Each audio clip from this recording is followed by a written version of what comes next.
നാമത്തിന് മഹത്വം ഉണ്ടായിരിക്കട്ടെ. പിതാവിനും പുത്രനും പരിശുദ്ധാത്മാവിനും സ്തുതി.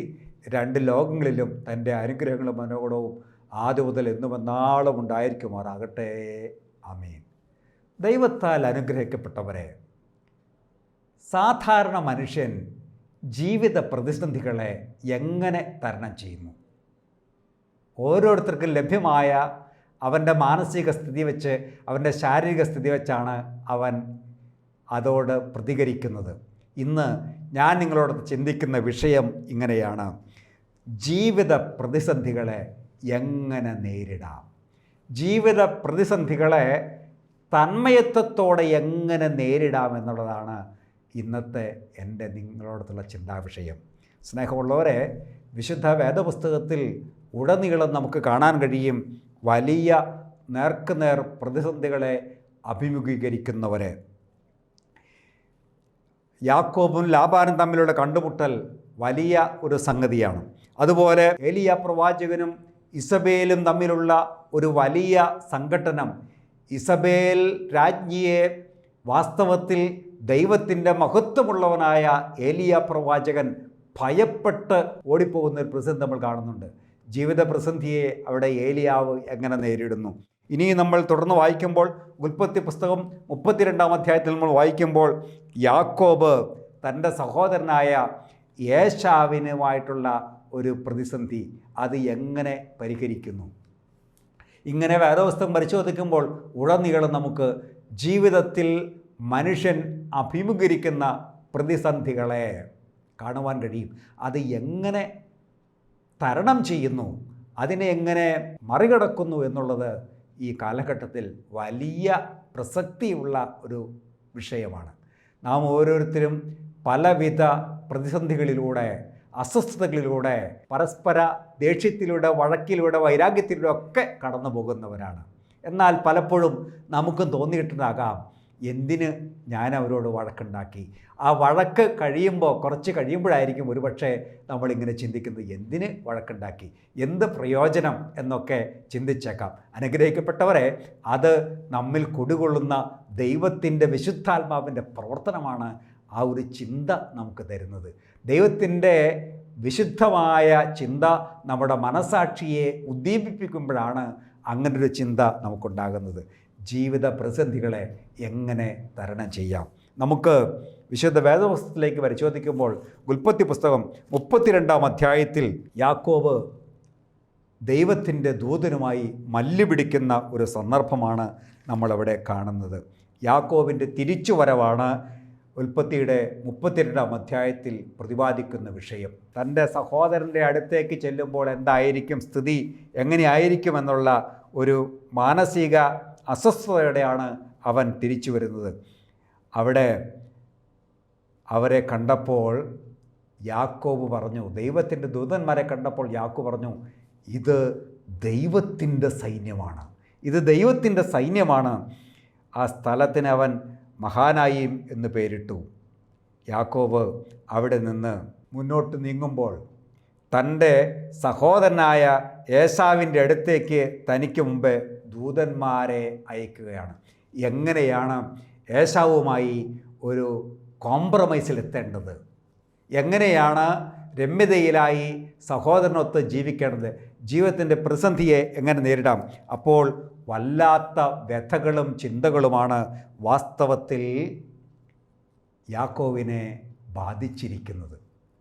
നമ്മുടെ ജീവിതത്തിൽ ഇതുപോലെ ഒരു പ്രതിസന്ധി ഉണ്ടാകുമ്പോൾ, ഒഴിഞ്ഞു മാറാൻ പറ്റാത്ത വിധത്തിൽ ഒരു പ്രതിസന്ധിയിൽ നമ്മളാകുമ്പോൾ എങ്ങനെ അതിജീവിക്കാൻ കഴിയും?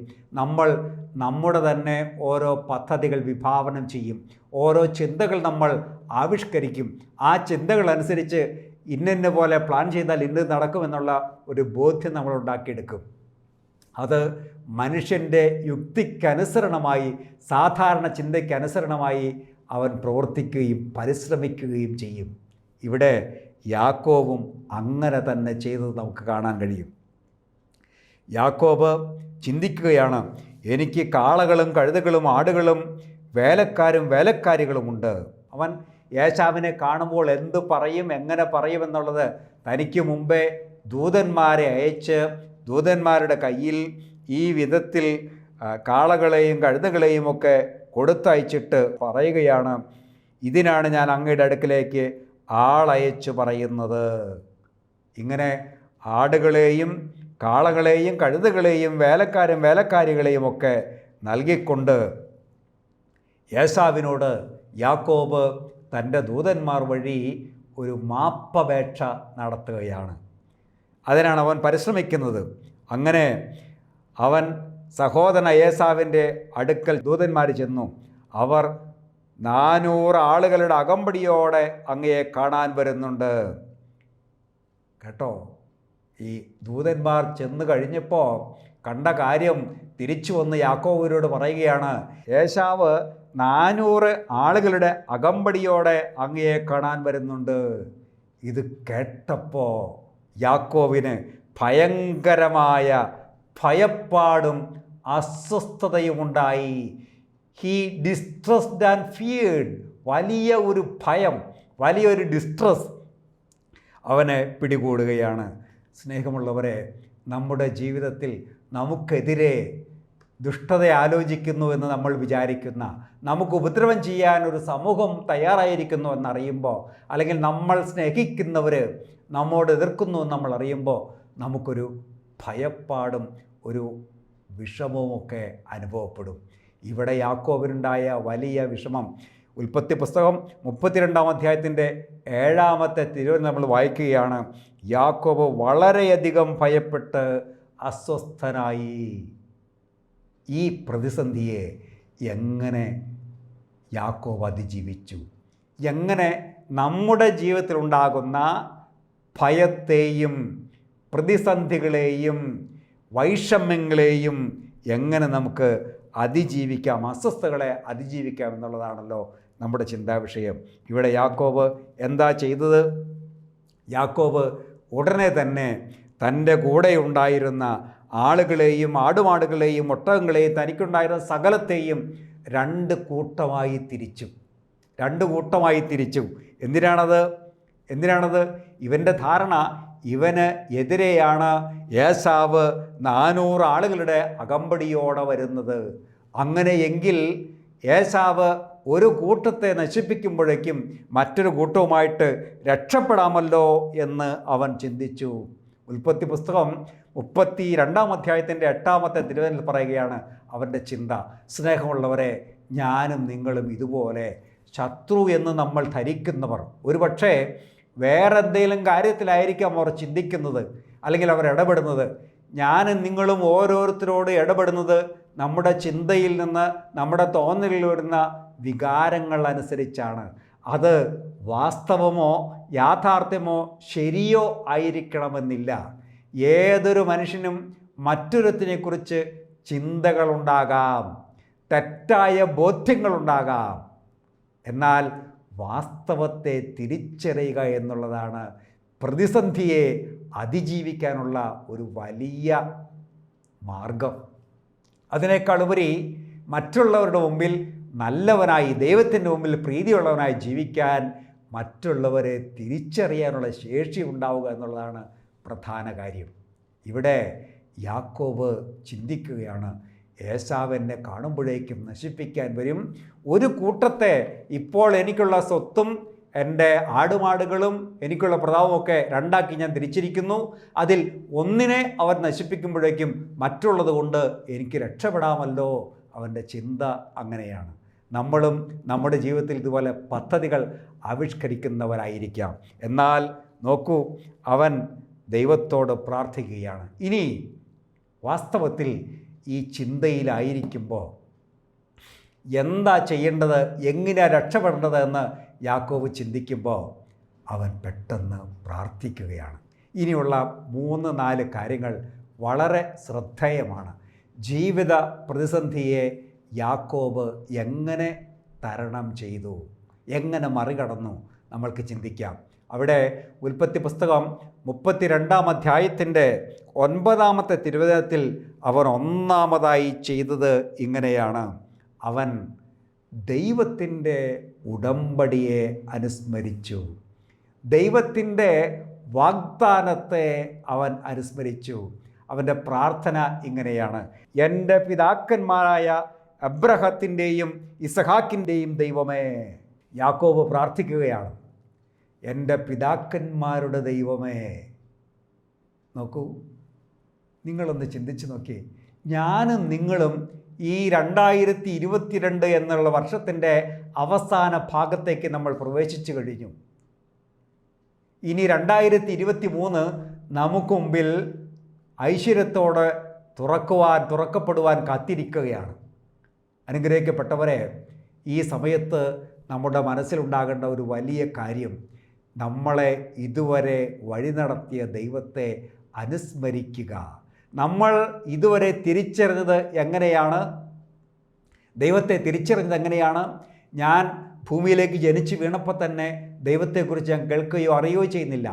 ഞാൻ ദൈവത്തെക്കുറിച്ചും ദൈവിക നന്മകളെക്കുറിച്ചും അറിയുന്നത് എൻ്റെ അമ്മയിൽ നിന്നാണ്. എൻ്റെ അമ്മയാണ് ദൈവമുണ്ട് മോനെ പ്രാർത്ഥിക്കുക എന്ന് പഠിപ്പിക്കുന്നത്. ദൈവിക ആരാധനയിലായിരിക്കാൻ എന്നെ ആദ്യമായി പ്രേരിപ്പിക്കുന്നത് എൻ്റെ അമ്മയാണ്. അനുഗ്രഹിക്കപ്പെട്ടവരെ, അങ്ങനെ ഈ നമ്മുടെ പിതാക്കന്മാർ ദൈവത്തെക്കുറിച്ച് നമുക്കൊരു ബോധ്യം തന്നിരിക്കുന്നു. അതിൽ നിന്ന് നമ്മുടെ ബുദ്ധിയും കഴിവും ശക്തിയുമെല്ലാം ഇങ്ങനെ വർദ്ധിച്ചു വന്നു. ആ ദൈവിക നടത്തിപ്പിനെ തിരിച്ചറിയുകയും ചെയ്യുന്നു.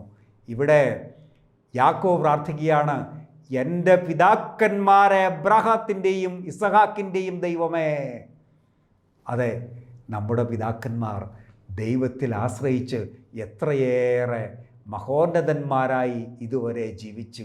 അവർ ദൈവത്തിൽ നിന്ന് ആർജിച്ചിട്ടുള്ള നന്മകളും അനുഗ്രഹങ്ങളുമാണല്ലോ ഇന്ന് ഞാനും നിങ്ങളും അനുഭവിച്ച് അനുഗ്രഹമുള്ളവരായി ജീവിക്കുന്നത്. അതുകൊണ്ട് സ്നേഹമുള്ളവരെ, ദൈവം നൽകിയ നമ്മുടെ പിതാക്കന്മാരിലൂടെ ദൈവം നൽകിയിട്ടുള്ള ഉടമ്പടിയെ, വിശ്വാസത്തെ, ബോധ്യങ്ങളെ നമുക്ക് പുനരുജ്ജീവിപ്പിക്കാം. ജീവിത പ്രതിസന്ധിയെ നേരിടാൻ യാക്കോബ് ചെയ്തത് ഒന്നാമത്തെ കാര്യം ഇതാണ്: എൻ്റെ പിതാക്കന്മാരെ അബ്രഹാത്തിൻ്റെയും ഇസഹാക്കിൻ്റെയും ദൈവമേ. അവൻ പ്രാർത്ഥിക്കുകയാണ്, നിൻ്റെ നാട്ടിലേക്കും നിൻ്റെ ചാർച്ചക്കാരുടെ അടുത്തേക്കും തിരികെ പോവുക, ഞാൻ നിനക്ക് നന്മ ചെയ്യുമെന്ന് അരുളി ചെയ്ത കർത്താവേ. ദൈവം പറഞ്ഞ വാഗ്ദാനം, ഉടമ്പടി അവൻ അനുസ്മരിക്കുകയാണ്. സ്നേഹമുള്ളവരെ, ഈ കാലഘട്ടത്തിൽ നമ്മോട് കർത്താവായ യേശു മിശിഹ, ദൈവപുത്രനായ മിശിഹ തമ്പുരാൻ നമ്മോട് വാഗ്ദാനം ചെയ്തിരിക്കുന്നു, ഞാൻ എന്നാളും നിങ്ങളോട് കൂടെയിരിക്കും. ശുദ്ധമുള്ള യോഹന്നാൻ്റെ രക്ഷാസുവിശേഷം 14-ാം അധ്യായത്തിൽ നമ്മൾ ഭംഗിയായി ദൈവം സംസാരിക്കുന്നുണ്ട്. 14-ാം അധ്യായത്തിൻ്റെ 12-ാമത്തെ തിരുവചനം: ഞാൻ നിങ്ങളെ അനാഥരായി വിടുകയില്ല, ഞാൻ നിങ്ങളുടെ അടുത്തേക്ക് വരും. ജീവനുള്ള ദൈവം ഇന്നും ജീവിക്കുന്ന, നമുക്ക് വേണ്ടി ബെത്ലഹേമിൽ കാലിത്തൊഴുത്തിൽ ഭൂജാതം ചെയ്ത് ഈ ലോകത്തിൽ മനുഷ്യനായി ജീവിച്ച് പൊന്തിയോസ് പീലാത്തോസിൻ്റെ നാളുകളിൽ കഷ്ടമനുഭവിച്ച് കുരിശിൽ മരിച്ച് കാൽവറിയിൽ മരിച്ച് അടക്കം ചെയ്യപ്പെട്ട് ഉയർത്തെഴുന്നേറ്റ് ഇന്നും ജീവിക്കുന്ന ജീവനുള്ള കർത്താവായ യേശു മിശിഹ തൻ്റെ തിരുവായ് കൊണ്ട് അരുളി ചെയ്തിട്ടുള്ള വാഗ്ദാനമാണ്: ഞാൻ നിങ്ങളെ അനാഥരായി വിടുകയില്ല, ഞാൻ നിങ്ങളുടെ അടുക്കലേക്ക് വരും. ഇനിയും പറയുന്നു 14-ാം അധ്യായത്തിൻ്റെ 13-14 തിരുവചനങ്ങൾ. 13-ാമത്തെ വചനം എങ്ങനെയാണ്? നിങ്ങൾ എൻ്റെ നാമത്തിൽ ആവശ്യപ്പെടുന്ന എന്തും പിതാവ് പുത്രനിൽ മഹത്വപ്പെടാൻ വേണ്ടി ഞാൻ പ്രവർത്തിക്കും. ദൈവം നൽകിയിട്ടുള്ള വാഗ്ദാനത്തെ യാക്കോബ് ഓർത്തു. എൻ്റെ പൂർവിക പിതാക്കന്മാരുടെ ദൈവമേ, അങ്ങിങ്ങനെ കൽപ്പിച്ചല്ലോ. സ്നേഹമുള്ളവരെ, ഈ നൂറ്റാണ്ടിൽ, ഈ കാലഘട്ടത്തിൽ ജീവിക്കുന്ന ഞാനും നിങ്ങളും കർത്താവായ യേശു മിശിഹായോട് ഈ വാഗ്ദാനത്തിൻ്റെ, ഈ ഉടമ്പടിയുടെ അടിസ്ഥാനത്തിൽ പ്രാർത്ഥിക്കുമ്പോൾ വലിയ തുറവി, വലിയ അനുഗ്രഹം, ജീവിത പ്രതിസന്ധിയെ അതിജീവിക്കാനുള്ള ഒരു എളുപ്പമാർഗം ദൈവം നമുക്ക് തുറന്നു തരും. 14-ാമത്തെ തിരുവചനം എങ്ങനെയാണ്? ശുദ്ധമുള്ള യോഹന്നാൻ രക്ഷാസുവിശേഷം 14-ാം അധ്യായം 14-ാം വാക്യം നമ്മളിങ്ങനെ വായിക്കുന്നു: എൻ്റെ നാമത്തിൽ നിങ്ങൾ എന്നോട് എന്തെങ്കിലും ചോദിച്ചാൽ ഞാൻ അത് നിങ്ങൾക്ക് ചെയ്തു തരും. എൻ്റെ നാമത്തിൽ നിങ്ങൾ എന്നോട് എന്തെങ്കിലും ചോദിച്ചാൽ ഞാൻ നിങ്ങൾക്കത് ചെയ്തു തരും. ദൈവം കൽപ്പിച്ചിരിക്കുന്നു. സ്നേഹമുള്ളവരെ, ഈ ഉടമ്പടി നമ്മൾ ഓർത്ത് പ്രാർത്ഥിക്കുക. ഇവിടെ യാക്കോബ് ജീവിത പ്രതിസന്ധിയെ നേരിടാൻ ഒന്നാമതായി ചെയ്ത കാര്യം ഇതാണ്. പിതാക്കന്മാരുടെ ദൈവമേ എന്ന് വിളിച്ചവൻ പ്രാർത്ഥിച്ചു. ദൈവത്തിൻ്റെ ഉടമ്പടിയെ അവൻ അനുസ്മരിച്ചു. ദൈവത്തിൻ്റെ വാഗ്ദാനത്തെ അവൻ അനുസ്മരിച്ചു. ഇനിയും അവിടുത്തെ ബാക്കിയുള്ള വചനം എന്താണ്? 10-ാമത്തെ തിരുവചനം. അവിടെ 2-ാമത്തെ കാര്യം നമുക്ക് കാണാം. 10-ാമത്തെ വാക്യത്തിൽ യാക്കോബ് 2-ാമത്തെ കാര്യം നമ്മെ പഠിപ്പിക്കുകയാണ്. ആ വചനം എങ്ങനെയാണ്? അങ്ങ് ഈ ദാസനോട് കാണിച്ച ഈ കാരുണ്യത്തിനും വിശ്വസതയ്ക്ക് ഞാൻ ഒട്ടും അർഹനല്ല ദൈവമേ. അവൻ്റെ തന്നെ ജീവിത ചെയ്തികളെ, അവൻ്റെ ജീവിത ശൈലിയെ ഒന്ന് പുനഃപരിശോധന നടത്തുകയാണ്. ഞാൻ വെറും നിസ്സാരനാണ്. ദൈവം മഹത്വമുള്ളവനാണെന്നും ശക്തിയുള്ളവനാണെന്നും തിരിച്ചറിഞ്ഞ് ആ ദൈവത്തിൽ പൂർണ്ണമായി സമർപ്പിക്കുന്ന, ശരണപ്പെടുന്ന, ആശ്രയിക്കുന്ന ഒരു അനുഭവം നമ്മളവിടെ കാണുകയാണ്. അവിടെ യാക്കോബ് പ്രാർത്ഥിക്കുന്നു, ദൈവമേ, അങ്ങ് ഈ ദാസനോട് കാണിച്ച കാരുണ്യത്തിനും വിശ്വസ്തതയ്ക്കും ഞാൻ അർഹനല്ലല്ലോ, ഒട്ടും അർഹനല്ല. കേവലം ഒരു വടിയുമായിട്ടാണ് ഞാൻ ജോർദാൻ കടന്നത്. ഇപ്പോഴിതാ ഞാൻ 2 ഗണമായി വർദ്ധിച്ചിരിക്കുന്നു. ശക്തനായ ദൈവമേ, നീ എന്നെ ധാരാളമായി അനുഗ്രഹിച്ചിരിക്കുന്നല്ലോ. നന്ദി ദൈവമേ.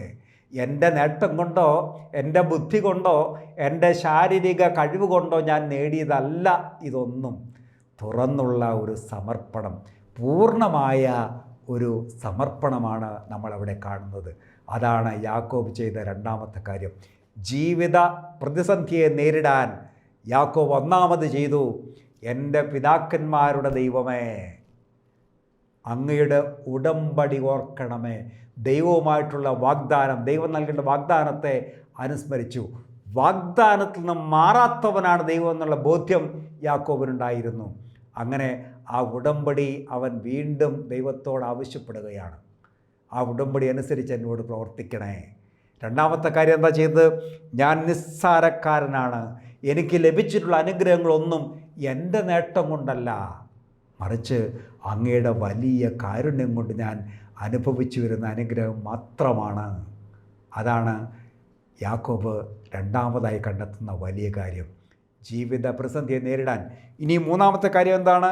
എൻ്റെ സഹോദരനായ ഏശാവിൻ്റെ കയ്യിൽ നിന്ന് എന്നെ രക്ഷിക്കണമേ എന്ന് ഞാൻ അങ്ങയോട് പ്രാർത്ഥിക്കുന്നു.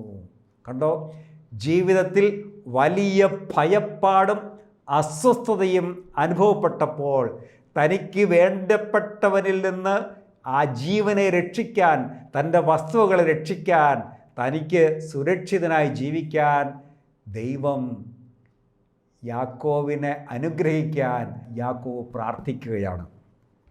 അവൻ പ്രാർത്ഥിക്കുന്നു, എൻ്റെ സഹോദരനായ ഏശാവിൻ്റെ കയ്യിൽ നിന്ന് എന്നെ രക്ഷിക്കണമേ എന്ന് ഞാൻ അങ്ങയോട് പ്രാർത്ഥിക്കുന്നു. അവൻ വന്ന് എന്നെയും കുഞ്ഞുങ്ങളെയും അമ്മമാരെയും നശിപ്പിക്കുമെന്ന് ഞാൻ ഭയപ്പെടുന്നു ദൈവമേ. നോക്കൂ, തനിക്കുള്ള സർവസ്വവും തൻ്റെ സകല ആവലാതിയും സകല വിചാരങ്ങളും പ്രയാസങ്ങളുമൊക്കെ യാക്കോബ് ദൈവത്തിൻ്റെ സന്നിധിയിലേക്ക് എണ്ണി എണ്ണി പറയുകയാണ്.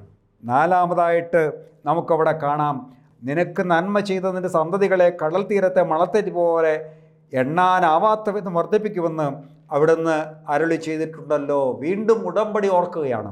എന്നിട്ട് പറയുകയാണ്, അവൻ ദൈവത്തിൻ്റെ പദ്ധതിക്കായിട്ട് അവിടെ കാത്തിരിക്കുകയാണ്. സ്നേഹമുള്ളവരെ, 4-ാമത്തെ കാര്യം ദൈവത്തിൻ്റെ വാഗ്ദാനങ്ങളെ ഓർത്ത്, ദൈവിക അനുഗ്രഹങ്ങളെ ഓർത്തുകൊണ്ട് അവൻ കാത്തിരിക്കുന്നു. ഈ 4 കാര്യങ്ങൾ നമ്മൾ മുടക്കം കൂടാതെ അനുഷ്ഠിക്കുമ്പോൾ ദൈവിക കൃപയിലും ദൈവിക അനുഗ്രഹത്തിലുമായി തീർന്ന് നമ്മുടെ ജീവിതത്തിലുള്ള ഏത് പ്രതിസന്ധിയെയും നമുക്ക് അതിജീവിക്കാൻ സാധിക്കും.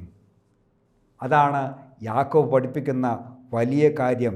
ഇനി നമ്മൾക്കവിടെ നോക്കാം, 32-ാം അധ്യായത്തിൻ്റെ 22-ാമത്തെ വചനത്തിലേക്ക് നമ്മൾ വരുമ്പോൾ, അങ്ങനെ യാക്കോബ് അവിടെ കാത്തിരുന്ന് പ്രാർത്ഥിക്കുമ്പോൾ ദൈവത്തിൻ്റെ ദൂതന്മാർ അവന് പ്രത്യക്ഷപ്പെടുകയാണ്. യാബോക്ക് എന്ന കടവ് കടന്ന് അവൻ പുഴക്കരികെ തൻ്റെ മക്കളെയും ഭാര്യമാരെയും ഒക്കെ കടത്തിവിട്ടിട്ട് അവൻ ഒറ്റയ്ക്ക് ഇരിക്കുകയാണ്. യാക്കോബ് മാത്രം ഇക്കരെ നിന്നു. അവിടെ വെച്ച് ഒരാൾ നേരം പുലരുന്നതുവരെ അവനുമായി മൽപ്പിടുത്തം നടത്തി. സ്നേഹമുള്ളവരെ, ദൈവത്തിൻ്റെ ദൂതൻ ദൈവവുമായിട്ട് യാക്കോബ് ആ ഒരു രാത്രി മൽപ്പിടുത്തം നടത്തുകയാണ്. തനിക്കുള്ള സകലത്തെയും അവൻ അക്കരെ കടത്തിയിട്ട്, പുഴയ്ക്ക് അക്കരെ കടത്തിയിട്ട്, കടവിന് അക്കരെ കടത്തിയിട്ട് അവൻ ഒറ്റയ്ക്ക് വന്നിരുന്ന് ദൈവിക സംസർഗത്തിലായിരുന്നു. ദൈവവുമായി മൽപ്പിടുത്തം നടത്തുകയാണ്.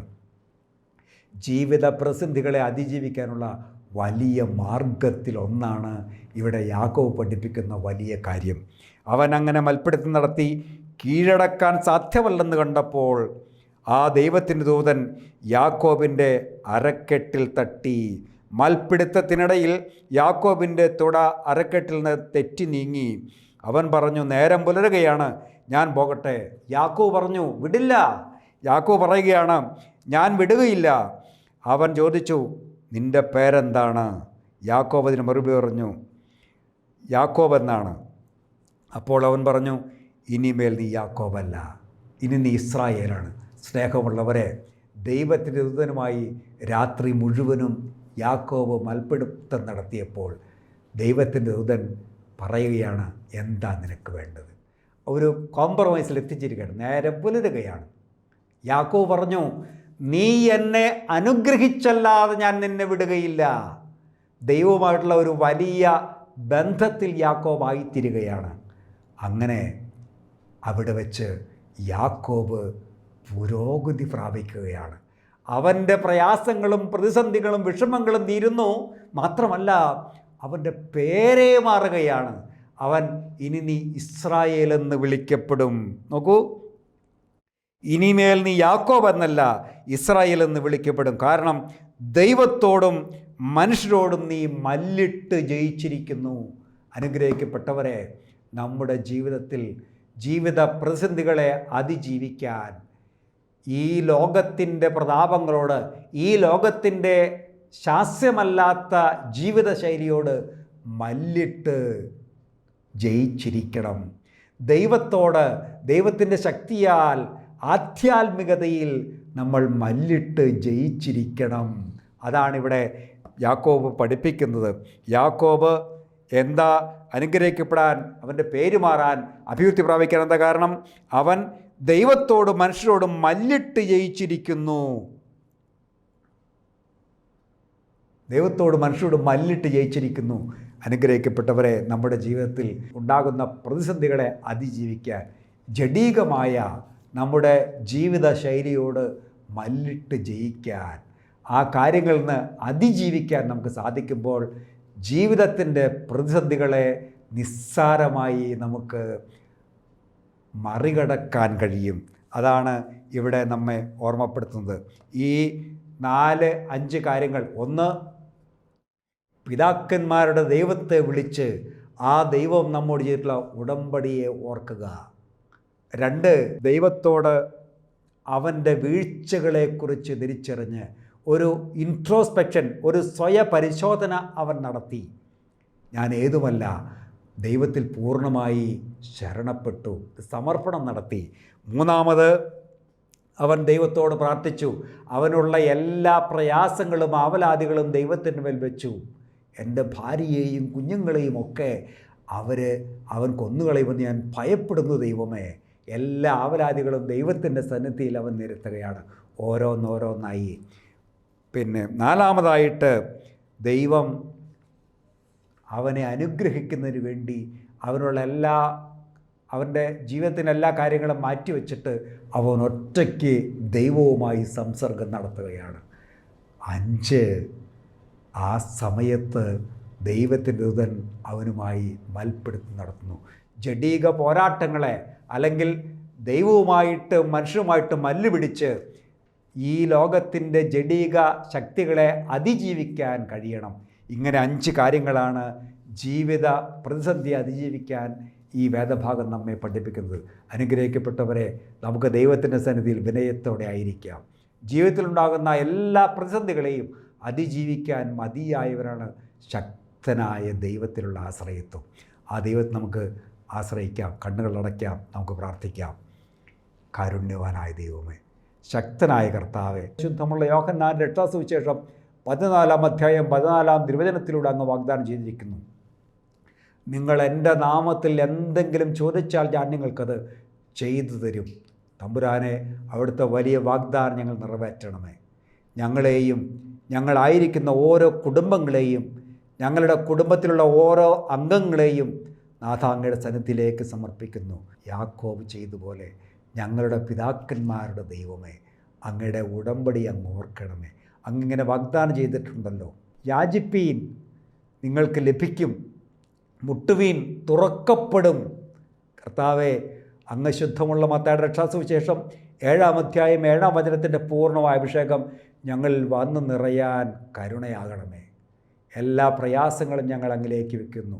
ഞങ്ങളുടെ ദുഃഖങ്ങൾ, ജീവിത ദുഃഖങ്ങൾ, ഭാരങ്ങൾ, പ്രയാസങ്ങൾ എല്ലാം അങ്ങയുടെ സന്നിധിയിലേക്ക് ഞങ്ങൾ സമർപ്പിക്കുന്നു. ഞങ്ങൾ അങ്ങേക്ക് വേണ്ടി കാത്തിരിക്കുന്നു നാഥ. അങ്ങ് കൃപയോടെ ഞങ്ങളോട് കൂടെ ആയിരിക്കണമേ. ഈ ലോകത്തിൻ്റെ ദുഷ്ടവ്യാപാരങ്ങളോടുമായി മല്ലിട്ട് ജയിക്കാൻ ഞങ്ങളെ സഹായിക്കണമേ. പരിശുദ്ധമ്മേ, മാതാവേ, ഞങ്ങൾക്ക് വേണ്ടി പ്രാർത്ഥിക്കണമേ. വിശുദ്ധരെ, മാലാഖമാരെ, ഞങ്ങൾക്ക് വേണ്ടി മാധ്യസ്ഥം വഹിക്കണമേ. പിതാവിൻ്റെയും പുത്രൻ്റെയും പരിശുദ്ധാത്മാവിൻ്റെ നാമത്തിൽ ജീവനുള്ള കർത്താവായ യേശു മിശിഹായുടെ വലിയ ശക്തി ഞങ്ങളിൽ ഓരോരുത്തരും വന്ന് നിറഞ്ഞ് അനുഗ്രഹിക്കപ്പെടുമാറാകട്ടെ. ആമേൻ.